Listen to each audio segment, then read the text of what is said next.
Assalamualaikum warahmatullahi wabarakatuh. Apa kabar ananda-ananda semuanya? Mudah-mudahan kalian selalu sehat dan selalu dalam perlindungan Allah Subhanahu wa Ta'ala dimanapun kalian berada. Baiklah, kita mulai pembelajaran kita pada hari ini dengan sama-sama mengucapkan Bismillahirrahmanirrahim. Pembelajaran kali ini kita akan membahas tentang Asmaul Husna, Al-Basir, dan Al-Adlu. Tujuan pembelajaran kita pada hari ini mengambil dari kisah-kisah teladan tentang Allah yang Maha Melihat, Maha Adil, dan Maha Agung dengan tepat. Menjelaskan pengertian Al-Basir, Al-Adlu, Al-Azim dengan benar. Menjelaskan pengaruh Al-Basir, Al-Adlu, Al-Azim dalam kehidupan seorang mukmin. Apa itu Asmaul Husna? Asmaul Husna artinya nama-nama Allah yang terbaik atau terindah. Semua nama itu menunjukkan keagungan dan kesucian Allah dari adanya keserupaan dengan makhluk-makhluknya. Karena tidak ada satupun selain Allah yang memiliki keagungan yang serupa dengan keagungannya. Rasulullah Shallallahu Alaihi Wasallam menyebutkan bahwa Allah memiliki 99 nama. Orang yang menghafalnya akan masuk ke dalam surga. Nama-nama itu selain harus dihafal, juga harus direnungkan maknanya, yang kandungannya, karena akan menguatkan keimanan serta mendatangkan kebaikan dan keberkahan dalam hidup seseorang.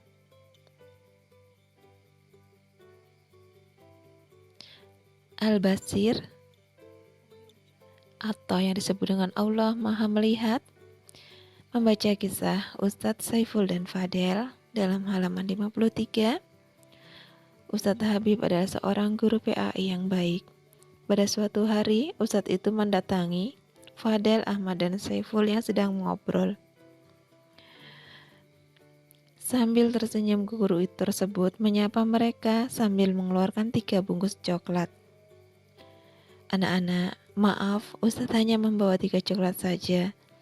Pasti kalian menyukainya. Tolong dimakan di tempat yang tidak terlihat.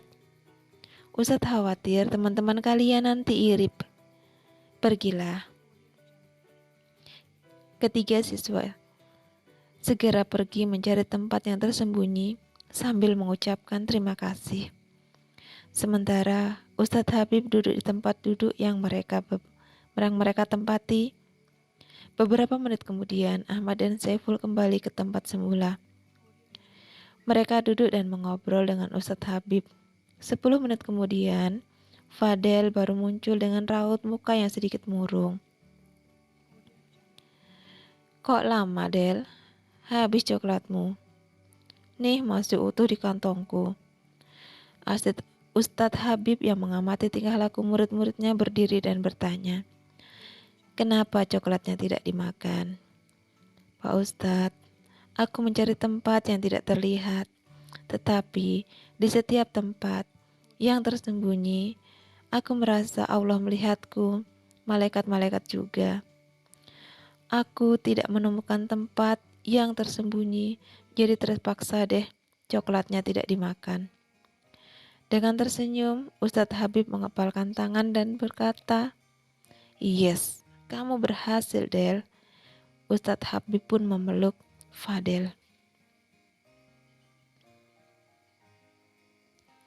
Jadi anak-anak ustazah, dengan kisah di atas maka kita bisa memahami bahwasanya Allah berada dimanapun. Allah melihat kita, bahkan di tempat yang mungkin menurut kita adalah tempat yang tidak terlihat.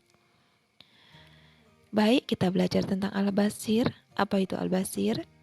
Al-Basir adalah Allah Maha Melihat. Allah melihat dan menyaksikan segala sesuatu, baik yang nampak maupun yang tersembunyi. Dari pandangan manusia, firman Allah, Dia mengetahui apa yang masuk ke dalam bumi dan apa yang keluar darinya, apa yang turun dari langit dan apa yang naik kepadanya. Dia bersama kamu di mana saja kamu berada. Allah Maha melihat apa yang kamu kerjakan. Al-Hadid ayat 4. Dalam hidupnya, setiap orang melakukan berbagai kegiatan. Bangun tidur, bergerak dan diam, baik yang dilakukan dalam kesendirian atau bersama-sama. Semua itu di bawah penglihatan Allah. Allah berfirman, Dia Maha melihat atas segala sesuatu. Dalam surah Al-Mulk ayat 19.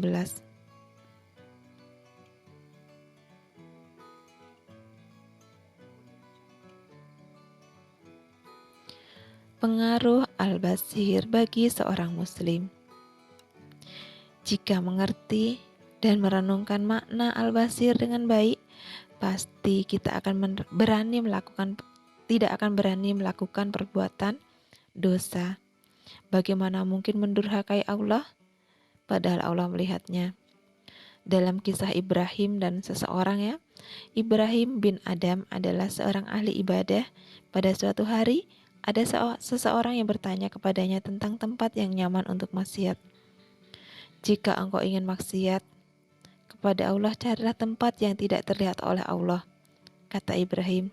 Seseorang menjawab, mengapa engkau menyuruhku untuk mencari tempat yang tersembunyi, padahal engkau tahu bahwa Allah Maha melihat? Ibrahim menjawab lagi, jika sudah tahu, mengapa tidak malu untuk durhaka kepada Allah, padahal Dia melihat kemaksiatanmu? Dia telah memberi rezeki, kecukupan, dan kesehatan kepadamu. Benar, jika Allah selalu melihat kita dalam keadaan apapun, tidak sepatutnya Allah melihat kita dalam keadaan melakukan perbuatan durhaka kepadanya.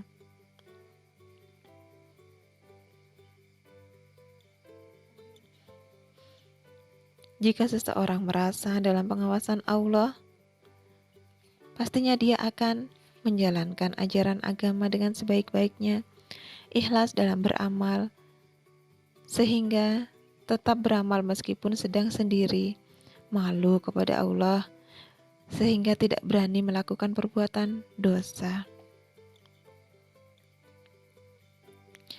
Bagaimana cara mencontoh sifat Al-Basir? Allah Subhanahu wa Ta'ala memberikan nikmat besar kepada kita berupa mata yang sehat. Mata yang sehat untuk melihat. Syukur kepada Allah harus dilakukan dengan mempergunakan mata untuk melihat perkara yang baik-baik dan tidak melihat perkara yang dimurkai Allah. Lihatlah pemandangan alam yang indah, samudra luas dengan ombak yang menepi silih berganti, gunung yang menjulang tinggi, serta langit biru yang tinggi dan luas. Dengan mengamati kebesaran ciptaan Allah, akan terlihat kebesaran dan keagungannya, dan memperlihatkan bahwa Allah itu ada. Dengan demikian, keimanannya akan bertambah kuat. Dalam surah Ali Imran ayat 190, firman Allah, sesungguhnya Allah menciptakan langit dan bumi dan silih bergantinya malam dan siang terhadap tanda-tanda bagi orang-orang yang berakal.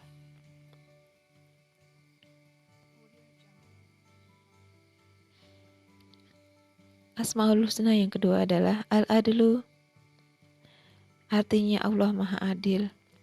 Dalam kisah Nu'man bin Basir adalah seorang sahabat yang mulia, anak pertama dari kalangan Ansor, penduduk asli Madinah, yang dilahirkan setelah Nabi Muhammad hijrah ke Madinah. Beliau pernah menjadi gubernur Kufah pada masa pemerintahan Muawiyah bin Abi Sufyan. Suatu waktu, Nu'man menceritakan bahwa bapaknya ingin memberikan hadiah yang besar kepadanya. Akan tetapi, ibunya tidak menyukai pemberian itu, sampai Basir meminta izin kepada Muhammad atas hadiah yang akan diberikannya. Basir pun menemui Nabi Muhammad dan menceritakan maksudnya. Nabi bertanya, apakah engkau memberikan hadiah yang sama kepada anak-anakmu yang lain? Basir menjawab, tidak. Nabi Muhammad bersabda, Bertakwalah kepada Allah dan berlaku adillah terhadap semua anak-anakmu.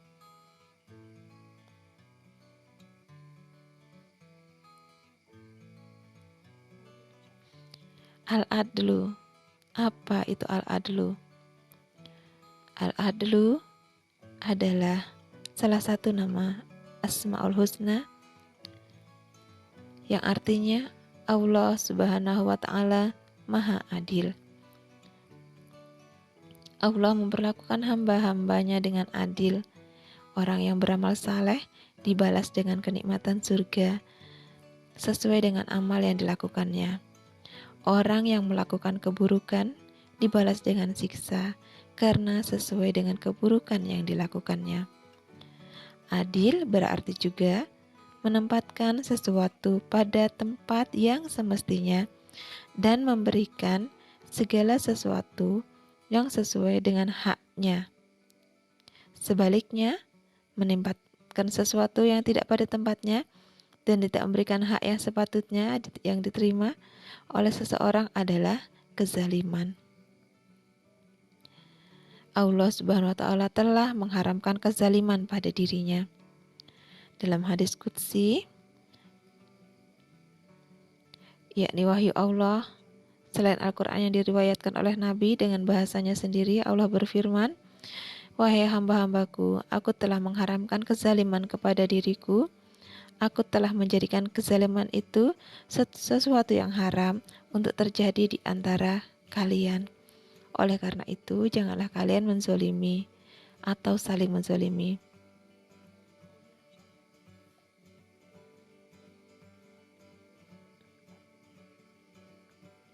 Pengaruh Al-Adlu pada seorang Muslim.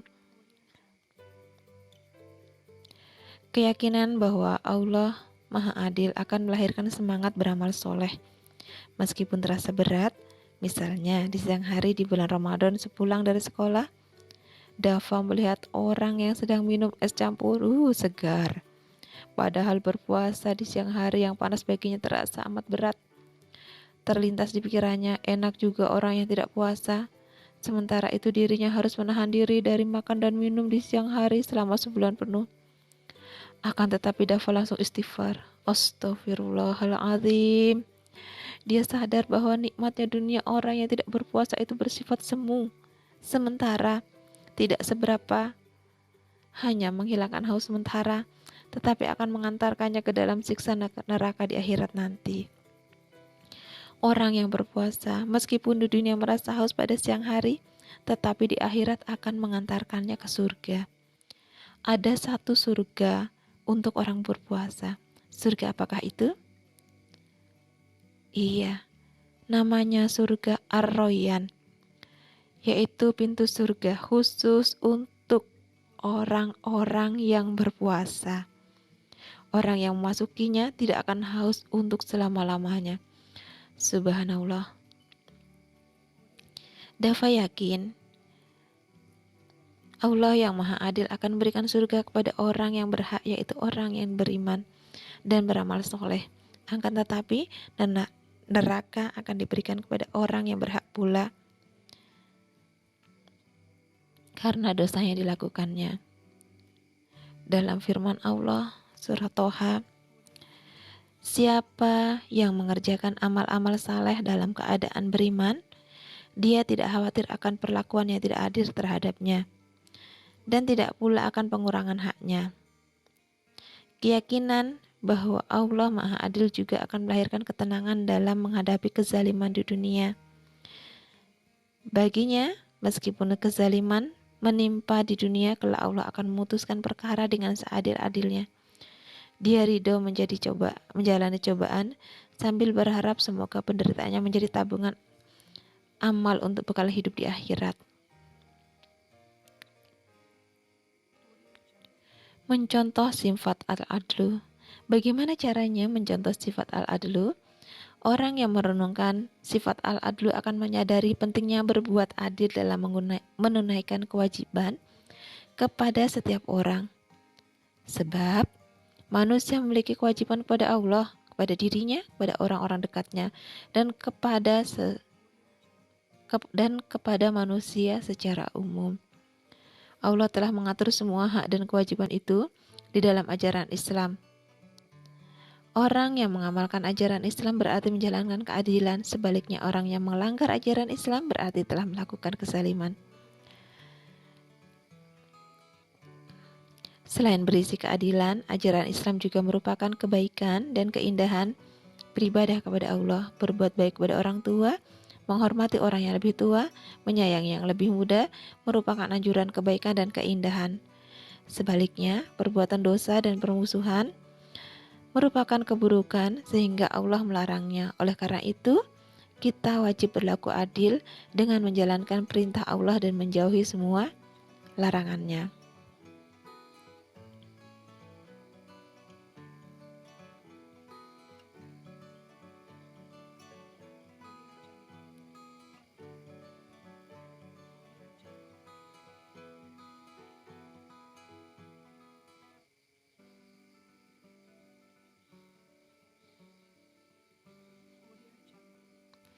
Baik, kita sekaligus tonton tentang apakah benar Tuhan itu Maha Adil.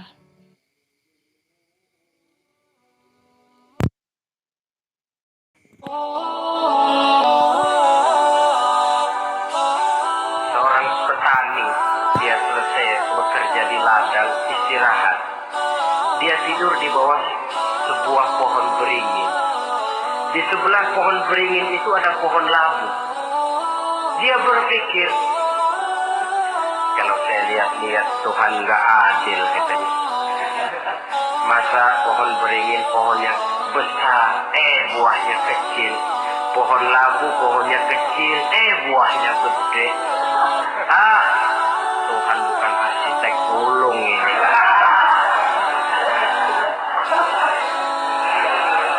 Mestinya supaya enak dilihat, beringin yang pohonnya besar buahnya sebesar buah labu. Pohon labu yang pohonnya kecil buahnya kecil saja sebesar buah beringin. Tidak adil Tuhan. Baru dia selesai berpikir Tuhan tidak adil, jatuh sebutir buah beringin tepat menimpa hidungnya. Dia terkejut. Astagfirullahaladzim. Kalau begitu saya sadar, katanya, Tuhan benar-benar adil. Coba kalau buah beringin segede buah labu, waduh, kayak apa muka saya ini?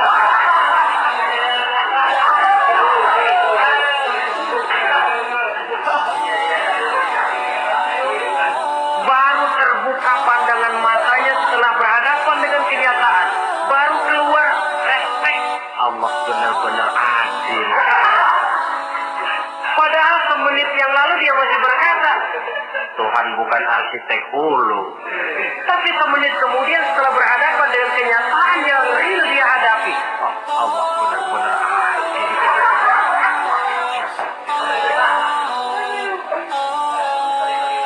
Itulah kehidupan ini.